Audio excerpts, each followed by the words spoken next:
In our next session, we're going to talk about student housing from a different perspective. And therefore, I'm going to ask three persons to the table, one by one. Hans de Wit, Patricia, Martinez, and we're going to start with Carlo Ratti. That's you. Yeah, thanks.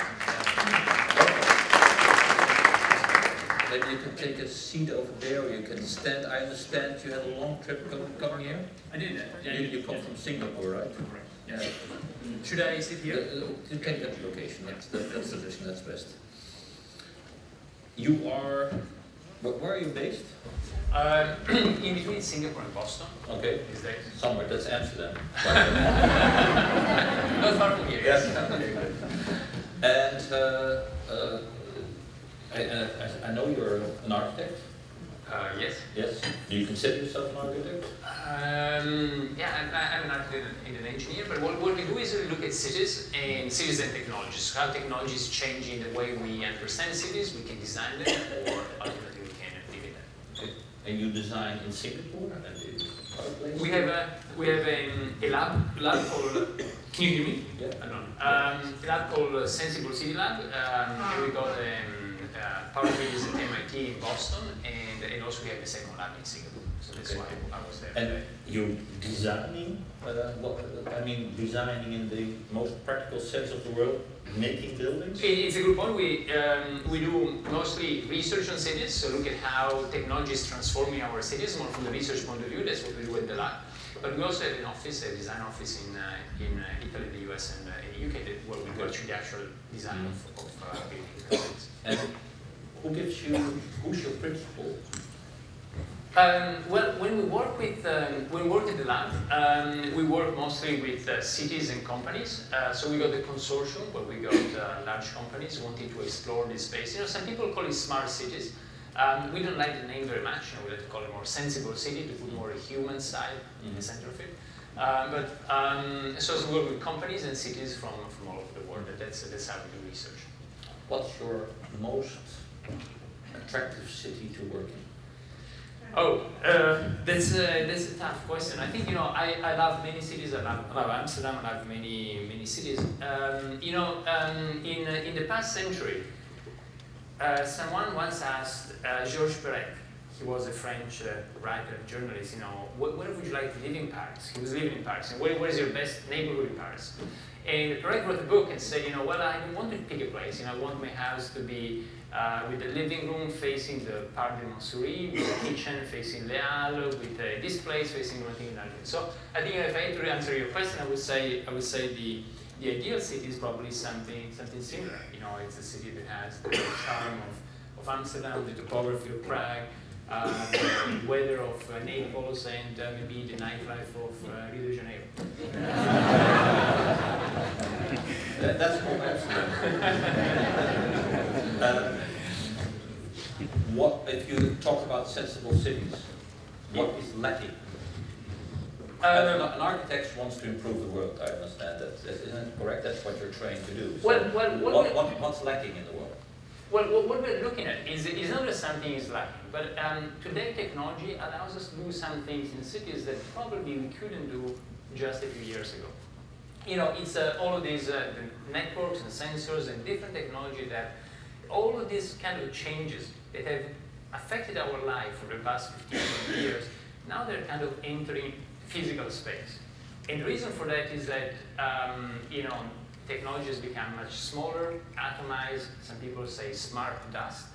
And because of that, it's not anymore the interaction between human and technology, where technology used to be like a big box, a mainframe computer or a desktop computer, but it's about the interaction between us, technology which is distributed, atomized, and the city. And so this is almost like an interesting, exciting new field. It's you know, what some people call smart cities. It's a field where a lot of people are looking at, and what we want to do is try to explore it. And try to explore it mostly from the point of view of citizens. So how this can change, can allow us to live ultimately in cities in a different way. 2020, how does your ideal city look like after your intervention? Well, let me tell you just one example. There's many examples of how this is affecting urban life. But let me just one that I think it's going to be interesting. There's many other things we could talk about today. but it is about transportation. Now, as you might have heard, there's new cars that are called self-driving or autonomous cars. And Google developed one, we got one at MIT, there's many companies and universities that have been developing some. And then when you go to self-driving cars, then everything changes. Everything changes because all the distinction between private transportation and public transportation, for instance, totally blurs. The car can give you a lift in the morning, can take you here, and then give a lift to somebody else in your family, or can give a lift to anybody else. So it becomes effectively like public transportation. You can think about the city where you don't have traffic lights anymore. When you go to crossing, you don't have to stop there, but actually flows magically mix of cars without bumping into each other. So everything changes in terms of mobility, and that is already a reality. I mean, these cars are on the road today. There's many questions to answer. One question is about liability. What's going to happen if if you crash into another car? Google pays. Yeah, are you going to sue? Are you going to sue? You cannot sue the driver. So are you going to sue? Google. You pay Google. Well, it is a Google car. Are you going to sue Google? Are you going to sue the car company? Are you going to sue the city, the mayor, or So I understand that. I see this happen, and of course technology.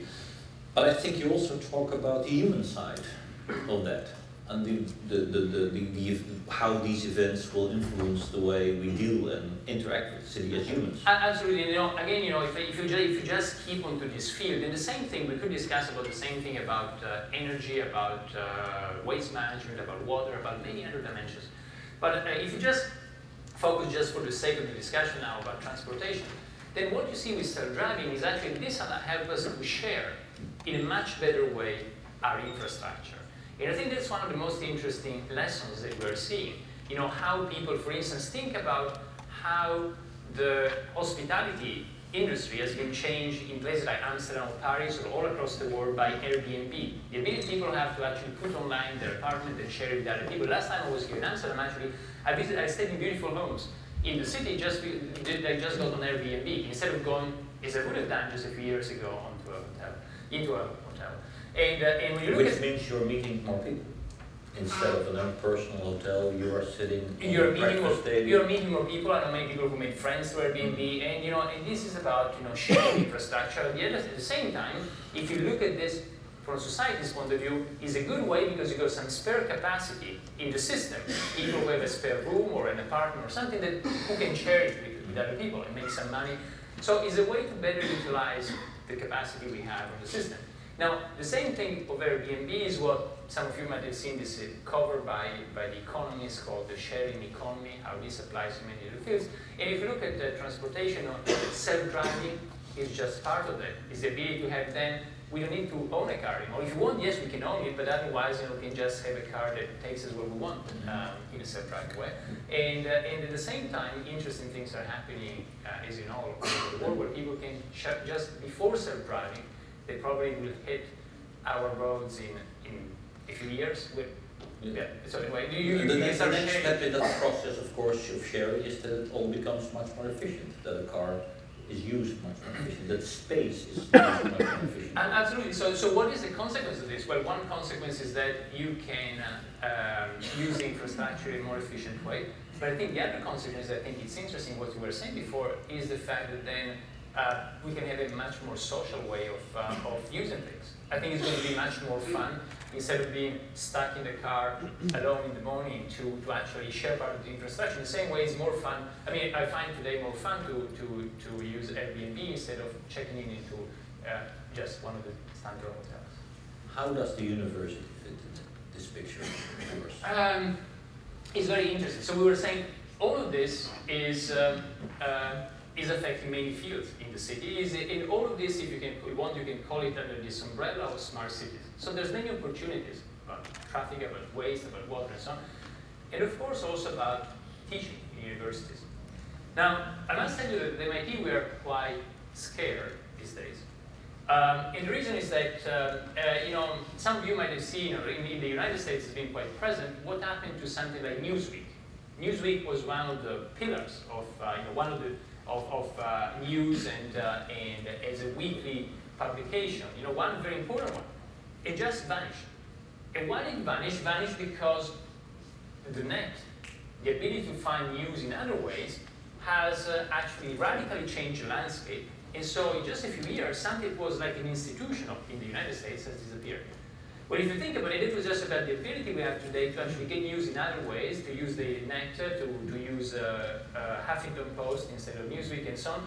And so that has disappeared. Now, at the same time, if you think about the business we are in universities at MIT, it's not that different. It's about education, yes, but it's about knowledge that gets transmitted and transferred. Is it the disconnection between universities and cities? That is a good point, and actually let me get back to that in 1 second. One point is that actually, so the same effect that you can have on Newsweek is what makes us think that the university, a few years from now, will be something very, very different than what we have seen over the past few hundred years. A university has more inertia. We have a campus, university have been around since Bologna. I think was the first one in Europe. So for now, over 1,000 years. But the changes now are so deep and profound that new ways are probably being developed as we speak. And there's a lot of excitement about this idea of online education, about MOOCs. We believe that the solution is not just online. It's probably going to be a combination. If you think about a university, it's the strength of a university. If you think about the French Grandes Écoles, if you think about the great university all over Europe, is also about the fact of bringing people together. So it's both physical and digital. But that's probably going to change a lot. And then the city is no longer, the university is no longer an integral part of the city. No, that brings me to then what is the relationship with the city, is that you probably can think about a new model that's more like a network model. We shouldn't make the same mistake that people made in the 1990s. People in the 1990s were so excited about the digital, about the internet and so on. They thought that our life would become more and more virtual. And if you read all the books from that time, in the mid-90s, people were thinking that cities would disappear. And nothing could have been more wrong. Some people wrote it. There's a guy called Gilder in the United States who said, cities, will vanish at the beginning of the day. As we all know, no prediction could have been more wrong. So the digital doesn't mean that physical space is less important, but it changes the combination between what you need physical for and what you don't need for. So in this sense, I think physical in the city will be more and more important. Also, the university will be very interesting to use the city as a kind of living lab for what is done in the university. But this university will be able, in a network way, to actually get connect a lot of students and people beyond the physical boundaries of the campus. Yeah. So you know what the most text message is in the world? No. Where are you? Oh yeah, okay. Which means it's a way of finding each other in a place. Yeah, absolutely. Yeah. So well, I mean, I'm jealous. The reason we are here this morning, we're here today this morning, is the same. I think yes, this is probably being beamed over the internet, but actually we want to be together. We want to actually. There's much more boundary when we are together, and so that is a place. It's still going to be very important, but probably with a different type of mix compared to what we had before. I'm very jealous of my daughter because if she wants to meet her friends, she just texts us. So then they come together at one point, specific point. In my times, you spend 3 hours walking to the city before you find each other, so it's very cumbersome. You get drunk on the way, so you never arrive. And then you make a lovely friends, so that's the accident. You could develop an app for that, for you. Can I ask Patricia Martinez to come forward? There you are, the ordained member of our community. Yes, newly ordained. Yes. So I think you can tie in with the present with Carlos' story, where you see universities become less physical and more virtual. Can you address that? I have seen universities become much more virtual, even as students communicate with one another and how they expect that we communicate with them. Even when we think about, in the US, students that address conflicts with one another as roommates are doing that sitting in the same room, but over Facebook or Instant Messenger or SMS, as opposed to just turning around and talking with the individual.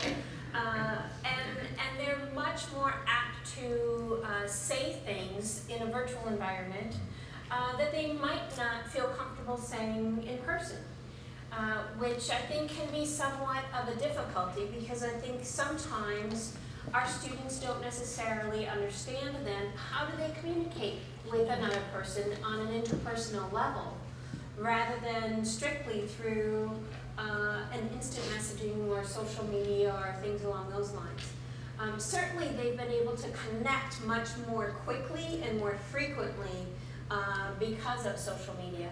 And I think that that has really made us as a university and as university professionals really think differently as far as how we communicate with our students.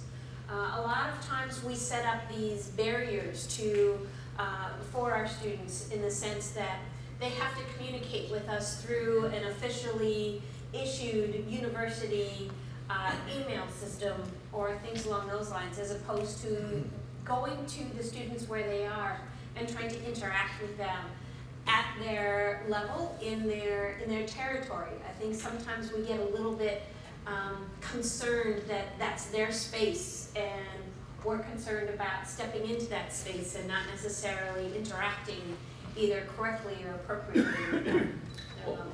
What's your profession? What is your role in relationship to housing? I serve as the Director of Residence Life on a university campus, and then I also serve as the President of the Association of College and University Housing Officers International. So I represent all the on-campus housing professionals, and that's not only at the US, but also members in the UK and China and Qatar and other various institutions. And if you combine those two, your first story and your role nowadays, how do you see the impact of the two? How does student housing and campus development changes because of these international developments?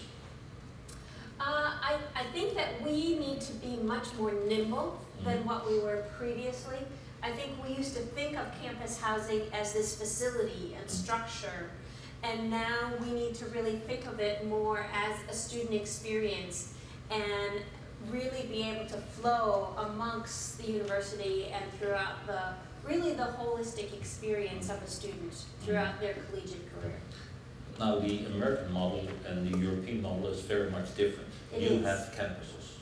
Correct. We don't. We have the city, Right. which is our campus. Right. How do you see that relationship? I mean, which of the two would best survive developments just described? I don't know necessarily which one of the two would better survive. I think the crux of the issue is really taking into it the cultural context. What may work in the U.S. may not necessarily work within Europe, and vice versa. But really thinking about how are things laid out, how do students interact within the city, within the university. And even in the U.S., we want to ensure that our cities are welcoming for our students, that there are resources for our students once they enter the university, and so that they feel a part not only of the university community, but also of the larger city community. But if I can add a couple of things. One is that what I've seen is actually quite a convergence that you see in Europe. You see actually more and more university creating the residential experience that we have, not necessarily in the campus, but giving students the ability to be in residences when they go to university. And on the other hand, if you look at some two main initiatives in New York City. One is Roosevelt Island and one is NYU Cities. They actually use the city as an extended campus, so the same idea. Yes. So there's this kind of trend of convergence. And the other quick thing I wanted to mention is that you said, yes, it is true that sometimes you can think there's almost like a little bit of alienation, that people are in the same room and they will just communicate by Facebook or email and so on. But there's another side of it that I think is quite interesting. And we studied it on the MIT campus. So basically, the MIT campus underwent a huge transformation. It was one of the first campuses in the United States to be covered fully by Wi-Fi in early 2000. And because of that, and because of laptop, people are much more flexible. Like 10 years ago, everybody was kind of chained to a desk. So you had a computer, a desktop, and you had a cable, and you were chained. And today, you're much more flexible.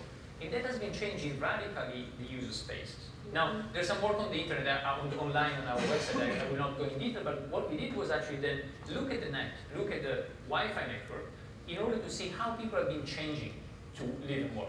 And what you find some of the changes were here before. You find a very different usage of space. It's really about the different experience. Some places are becoming more and more popular. Places like, cafes and open spaces, places where people can be together. You can do your work, you can have a chat, and you can make your office everywhere. Other places that were very popular before are kind of disappearing. Nobody wants to go there. I mean, nobody wants to go. Like to libraries. Yeah, like to libraries, the communal part is very used, but actually the individual part. So what you see again is that this ability to be more flexible, as we were saying before, allows us to do, why do we have cities? Cities didn't exist. 7,000 years ago, we didn't have cities. And then we start producing cities, but then cities really to bring us together. Because it is fun to exchange ideas, to talk, and to read, and to do many other things. So then, what you see is that when you have more flexibility, we tend to congregate and come together in different ways. And so we see that, there's an explosion of this type of third spaces on campus that are becoming very popular, while some of the old individual kind of cubicle-like spaces, they're kind of disappearing. Yeah, they want more community. That's correct, yeah. We have the Amsterdam Coffee House to take care of that. Can I ask Hans to join us? Hans to it. Is it coffee house with coffee shop? Yes. Just try the experience. Well, a group of us from MIT came including we came because we're doing this project, and we're looking for a coffee. Ended up before realizing that it was on private basis. I did a project once in Los Angeles, and there was this entrepreneur who really wanted to have this coffee house. We were talking 15 years ago before the Starbucks. And he really insisted on calling it the Amsterdam Coffee House until I explained what the concept was. And it doesn't work in the United States. I'm trying to trust. Hans, you represent a 400-year institute. How old is the university? Well, I represent now the University of Applied Science, but I was indeed before the University of Amsterdam. This was a 400 years institute, and I also work now in Milan at the Università Cattolica da Sacro Cuore in Milan, which is also an old private institution. So I did. Do you get nervous if you hear these people talk? No, I don't get nervous because I think what you have said. I mean, now big cities are and universities are much more in line than in the past. I mean, New York University 25 years was basically dead, and it has been revived. And you see that in Amsterdam. Before it was much more universities like Twente, Maastricht. Now you see much more the interconnection between universities and cities, big cities, where everything comes together, innovation, the startups, and talents, and everything international. So that is, I think, the future of universities. Do you see a more integration of the university and the city, or do we go back? Yeah. Science Park is a long way out. Well, Science Park is a long way out, but if you look at what we are building here, the Rebound campus for the University of Applied Sciences, if you look what we do at Rhodes Island, universities are not like it was in the 400 years ago when we had something like 200 buildings of the University of Amsterdam spread all over the university. And that's not anymore in the modern society possible. So you have to concentrate, and that's what is happening, but it is concentrating as close to the city. And soon Science Park will be a part of the city of Amsterdam as well. So, and that's the vibrant way where students want to go, because they want to be part not only of the academic community, but also of the city community where the academic side is in. Okay. And the virtual side of university, is that something you're actively working on? Are we going to follow classes? Can you follow classes in Singapore of the Amsterdam University, sir? You can. The only difference is, and that I agree with you, in the past before the distance education would make the universities disappear. Now there are people who say, well, MOOCs, a massive online open courseware, will make the university disappear. I don't think so. In the contrary, we will reinforce the universities, and what will happen is what we call in Europe the one-way virtual mobility, which I think in the United States is much more than collaborative online international learning. So you are connected by the internet with your students and your faculty in different parts of the world. It's fascinating to see. I mean, We have here, in my own university, we have a program with Barcelona and Paris on city marketing. And students and faculty and companies work together on the internet on concrete problems of solution. How to bring the youth to musea, how to deal with student housing, we had a project, how we deal with transport problems. And so students can work online together. And then they realize that students in Barcelona and in Paris are completely having a different way of handling things. And but how do you connect? I mean, you have the internet is major, websites are major, so there has to be a reason to connect. How do you connect? You connect, well, you connect worldwide because that's what universities have to play a role. They have to bring the students together. Because the students are connected on social media everywhere, but not in the sense of deliberately having a task to fulfill or to learn. They are connecting in a social way or to get all kinds of information. So universities have an important role to bring students together, to bring faculty together. And we always had said in the past, well, send the students abroad. We know from reality that only the maximum 20% of the students will be going to study abroad. In the United States, it's only 3%. In Europe, it's something between 10 and 20%. So that is only the possibility for an elite group of students who have the mindset and the capability, financial means to do that. So using the internet to bring the students together is a very important new dimension of what we call internationalization of higher education.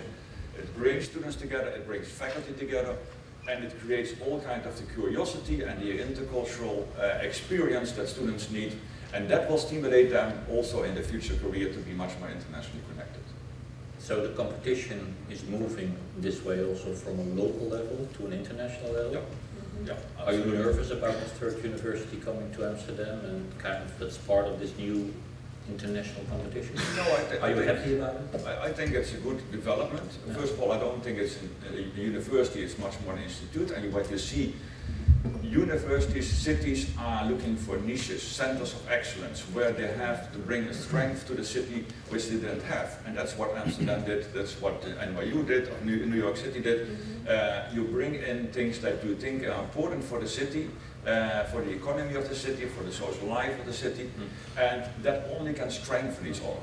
So what would you recommend the University of Amsterdam to do in a matter of how to distinguish themselves from other universities? No, but I think they're doing great. It's not about the University of Amsterdam. It's really about all of us. You know, how we can, in a certain sense, you know, given this higher flexibility in the way we can teach courses. You know, if you look at the university, you have the way we have big classes, the way you teach, you talk, somebody's talking in front of 500 people, and well, that thing can be totally virtualized. You know, it's even better for the students. You can watch it on YouTube, you can watch it in streaming.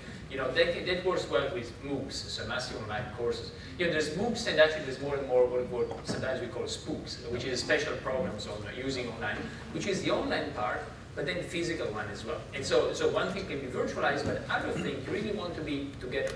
And the question is that perhaps you don't need to have just one campus, you can have different campuses. That dynamics where we have a student from an older student teaching a younger student, the idea of a TA. Would the campus model still be existent in 10, 20 years? I think it would be my guess. You know, I think this is something we're all experimenting, so it's only a wild guess, is that yes, but it will be more like a network system. And the question is, you know, if you think about it also, there's a huge need on the planet. A few years ago, I had a dinner with, in Iran with a person called Ras Manjani. He was the former president of the country. He at the time, he was running a university called the Free University in Iran. Now, that's branding. Yes, it was Free University, inshallah. I mean, it was. So anyway, that university at the time, he told me it was the largest on the planet. The largest on the planet. They had around 2 million students. And he was telling me how fast they were growing. I think things have changed since then, but because we have a huge need in many countries, think about Africa, think about Asia, think about India or China, you know, there's a huge need to educate and to bring to university 100 million of people. Now, to do that, the only thing, one thing we know is that the model we know today The model that was developed like 1,000 years ago and has been working till today, the model of also the elite university we've got in Europe, we've got in the United States, the Ivy League model, well, that doesn't work. We cannot do it that way. It's too expensive and it doesn't scale up. It doesn't do scaling up. So in order to scale up, we need to find a different model. The software scales up very easily, but that doesn't give you the full picture. So it's probably going to be a combination of a network with some digital part and some physical part. So I think it will be a campus, but... And also what will happen is, I mean, until recently, it was either education, higher education was a public good, or it was a not-for-profit type of enterprise. What is emerging worldwide is the for-profit type of education to capture the unmet demand for higher education. Still, we have now 4 million students studying in another country than the home country. In 2025, it will be 7 million. So there is a huge demand for still education in Asia, in Latin America and Africa. So that can also be captured by new business models which are either a combination of public and private, or it's private. I mean, you have the Laureate group, you have the Apollo group, you have the Kaplan group. They're all on the stock market and they're buying up universities all around the world and investing in higher education. That is also threatening for the classical models, and if you don't get into that kind of enterprise, then you are losing. Okay. So the Netherlands is an example where that is nearly impossible. The government says you cannot develop branch campuses or franchise operations abroad. Well, that will, because they say, well, you have to have at least 1 year of study in the Netherlands to get a Dutch degree, which makes it nearly impossible. Where in France, in Germany, they're building German universities in Kazakhstan, in Egypt, etc. The Belgians are doing that, the French are doing that. If you want to be an international player, the University of Amsterdam, the Free University, have also to have physical presence everywhere. Otherwise, I mean, that's the model that NYU is developing. I mean, NYU is a New York university, which is based also in Dubai, in Shanghai, etc. And that's the model that it's going to be. If you want to be an international player, you have really to be present. You want to have the University of Amsterdam in New York and Singapore? Well, we did try that once, but that failed. Why did it fail? Because there was you brought it up. So. Because the government wasn't wanting to invest in it, and, and the Dutch private sector also didn't. Was just starting the crisis, or it was the wrong moment. What role does housing play in all these schemes for you? You know that best. What is the role that housing? Is that a responsibility of the university? Should they play an active role in providing the housing, or is that totally separated? I think it's partially the university's responsibility, because you can't just attract a student to your area of study and to your university without looking at what are some of the basic needs that need to be met of our students in order for them to be able to achieve higher knowledge. If they don't have a basic place to sleep and to eat, they're not going to be able to be integrated and involved within the classroom. Can you describe the program of such an international campus kind of environment, housing environment? What would be the program? I mean, we understand they have to sleep, and they have to eat. Are there other aspects given this new virtual/physical appearance of the university?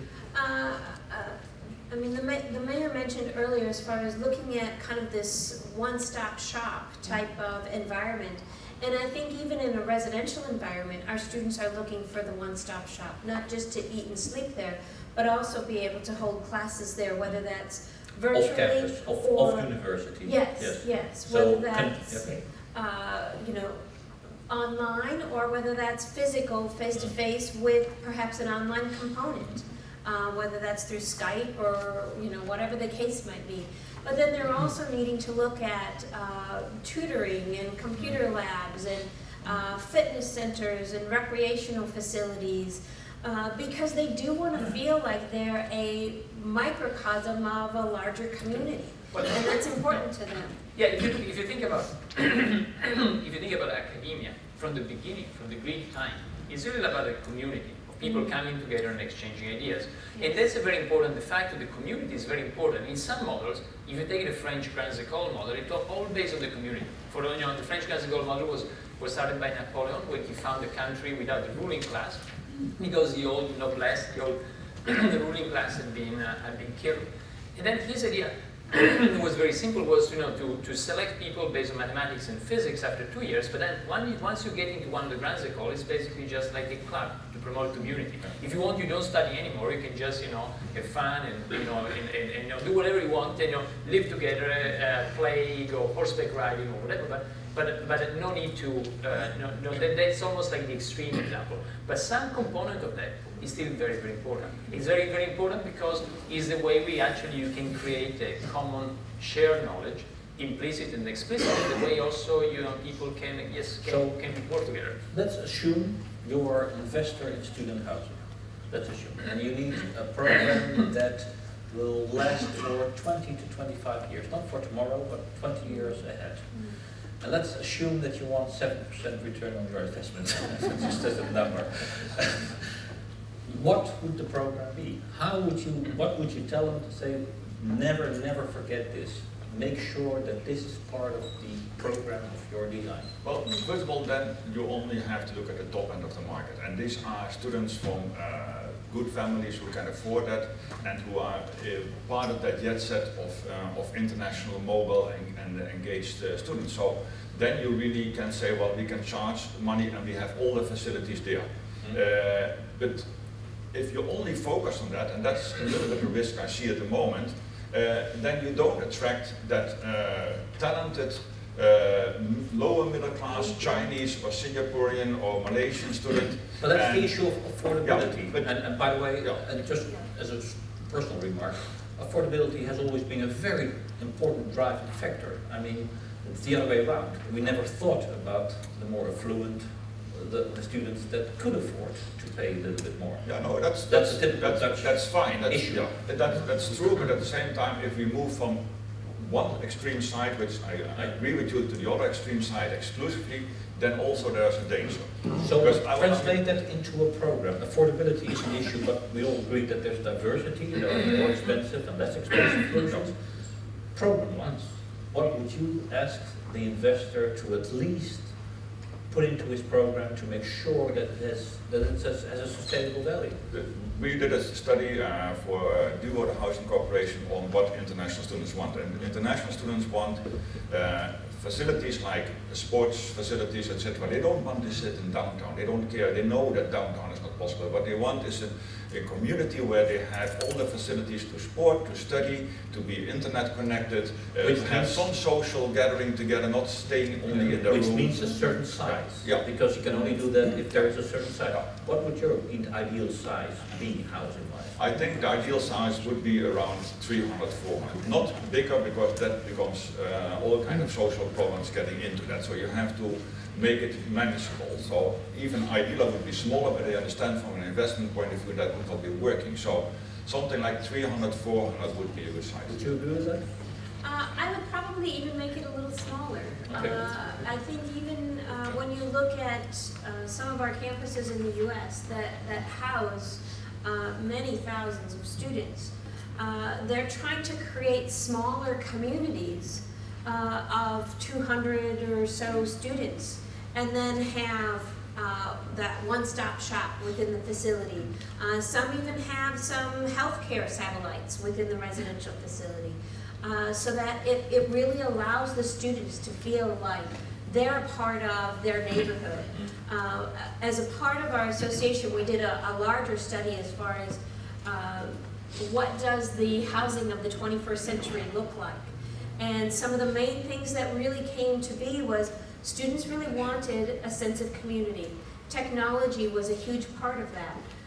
And so really looking at how do we bring all of those various elements, including sustainability and accessibility, how do all of those things fit together within the housing of the 21st century? Well, you know, when I was at university, I spent quite a bit of time in student housing, both in Paris, in Cambridge, in the UK, and then at MIT, on the MIT campus. You know, I really liked the human component of the people, the friends I met, you know, because the roommates and other people I met. I really loved being in the city, you know, and the connection with the city. Usually, I really hated the rooms or the places, the architecture of the places. So if I could today, what I would do is actually try to think about something else which is almost, can you use the same idea of virtualization or spatial reshuffling, where you can actually have almost like a distributed student house, where you, of course, you have a communal place where you come together. It's the place where you can eat. Like in the Cambridge colleges, the place where you go and you have dinner, you meet friends, you've got the library for the college, and you got the gym and all the other things. So that you won't centralize, but almost like it wouldn't be beautiful, for instance, to have a number of distributed apartments in Amsterdam, where actually students can live. And then you just have this kind of central clubhouse, yeah, with a bit more, with a few apartments there as well, but then it becomes like a network model. And wouldn't that be much richer? Because in the end, that's what, if everything is quite close, it's maybe 5 or 10 minute walk. That would actually put together the best of both worlds. And if you say that, I mean, one of the big problems we have in the Netherlands is that international students are not integrated in student housing with Dutch students. Integration everywhere is a problem, even in the United States and the United Kingdom, where they're living together. I mean, international students integrate much more in themselves than with local students. That's quite common around the whole world. But we make it even more difficult because we separate our Dutch students from the international students. Integration. So integration is a very important aspect. Would you want to have the diversity we discussed inside a project of 200-300 units? Yeah. So where you have the whole range, so then you can mix, that would be an important thing? Yeah, and then even not that the international students are in one club together and the Dutch students, no, you have really to be side by side. I mean, in the Netherlands we will not have, like the United States, you have roommates that will not work here. We have tried that in the past in Amsterdam and it doesn't work. But at least that you are on the same floor together, cook together, drink beer together, that brings integration to the forefront. I lived in a student house myself with 18 students together, and our common facility was that the spoon for the sugar in the coffee was connected to elastic on the ceiling, so we all had to share the same spoon. That created a huge I couldn't explain the concept to my parents. No. Well, they stopped using sugar after that. But I'm still from the study time that I was studying in the living in the Caledonia, the ship in the market, and so we lived with 400 students on the ship and millions of cockroaches together. But that created still the community where my friends come from. So we have to put these things inside the program of our new cockroaches, spoons, all that stuff. That creates community. Sometimes that adversity creates community. Yes. Design adversity. That's an important part of it. So I'm sure there are questions. I mean, this is an excellent chance for you to ask the panel questions. Yeah. Hello, my name is Anders Flodin. I come from the Karolinska Institute in Stockholm. For you that don't know it, we are the one with the Nobel Prize in Medicine. Very interesting what you say about this, that you share different things like transportation. We have students that actually share the rooms today. They rent out their beds during daytime, per hour. So per hour to get to we're back to the red light district. It's another business model. But the question was... We'll reach 8%. Yeah, make it more affordable. Yeah. Are we going to get to 8% return? The question is that when you talk about shared space and to use it effectively, how do you see it that you can also include the housing part, that is the private part contra the public part of student housing, to be more effectively used? I mean, in Sweden we have like a 2 terms system. We have the fall term and the spring term, and it's almost a massive workload. Every people's going to come in September, and then in November, December, people start to leave, and in the summertime everything is closed instead of being used properly. So my thoughts about, or your thoughts about how to use that more effectively. Well, we start. One example which we have seen, for instance, in Utrecht. Utrecht University, together with the Utrecht University of Applied Science, have started summer programs. And they have been very effective in creating summer programs internationally, students coming from all over the world. So they capture that summertime by bringing in the students in the summer to study there as well. And that's a model that you also increasingly see in the United States and the United Kingdom. Summer programs are an effective way to capture it. So That's one model. The other models is like the Casa 400 model. In the summer it's a hotel, and then the rest of the year it is a student house. Has been working for over 40 years already here very effectively. So you can create all kind of models where you can combine the academic year need for student housing with other kind of business models. Yeah, and you know, it is part of this how you can use more efficiently an infrastructure. And there's a great example. Is the chief architect of Melbourne. Is a guy called Rob Adams. He graduated from the University of Cape Town, and his first project that he then replicated at the city level. You know that Melbourne, when you look at all the, you know, the statistics, the kind of the rankings by Monocle, by the Economist, so on, is always one of the top cities worldwide for quality of life. And one of the things that radically transformed the city was that the first project he did was at the University of Cape Town. They actually knew in, I think that was in the 60s or 70s, that the population, the university population was going to increase significantly, almost double. And you know, they had two options. One was to double the campus. For those of you, the campus in Cape Town is a beautiful place. You're next to the mountain and looking down over the water. And the other thing they said, you know, well, how can you use spare capacity? How can you use it better? Actually, just by changing the schedule so that the peaks get smoothed out. And what technology today allows is actually do that to an extent that wasn't possible before, to really use those peaks and the spare capacity in an incredible way, such as Airbnb and so on, as we mentioned before. Well, by doing that, they not only didn't have to build so much more square meters, but actually they created an extremely vibrant environment in the university, with more people connecting more, talking more, and so on. And the same thing he applied, and he became chief architect of Melbourne, and he applied to the city of Melbourne. And you know, and if you go to Melbourne, you're impressed by actually how they're using the same thinking and densifying the city, which has been what he's been doing as chief architect of the city over the past few decades, how much that has brought more life to the space. Now, if you do that right, I think you also have not only a more exciting public space, where there's more people, more interaction, and so on, but probably you can also increase that 7% or 8% or whatever it is, because the square foot gets used in a much better way. And just one final quick example, when I go to MIT around 10 years ago, then there was a place called Steam Cafe. You can find it online. And at the time, it was one of the most boring places ever. It was a place where people would go just for lunch, get a sandwich, get something, get a soup, and you know, and then leave. That space was a huge real estate in the center of campus. It's next to the entrance. A lot of real estate. It was a lot of money to heat it, to cool it, and used just very little time. Now, fast forward just a few years later, it was refurbished. You know, there was at the time Wi-Fi started to be introduced. People could use it as an office and so on.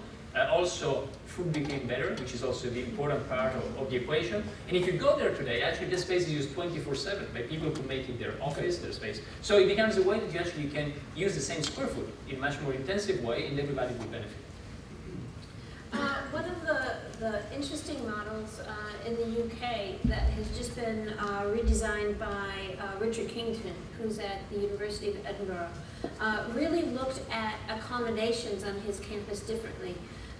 He certainly has student accommodations, but then he was really looking at what are more of the transient populations that need accommodation as they're traveling through Edinburgh, and how might he be able to address those needs differently than perhaps what the student needs are during the academic year. So that would be one model that I would suggest that you take a look at. In the US, we certainly have the summer programs and the conferences and things along those lines that tend to come to our institutions, whether that's to take advantage of the university academically or through our sports fields or different things along those lines. So that also serves as a recruitment tool for students to come to the university for us as well. So you start to get people at that K through 12 type of mindset and get them to start thinking about the university so that no matter what economic level that they're at, that they can see themselves attending a university and that they can see that that's within their future.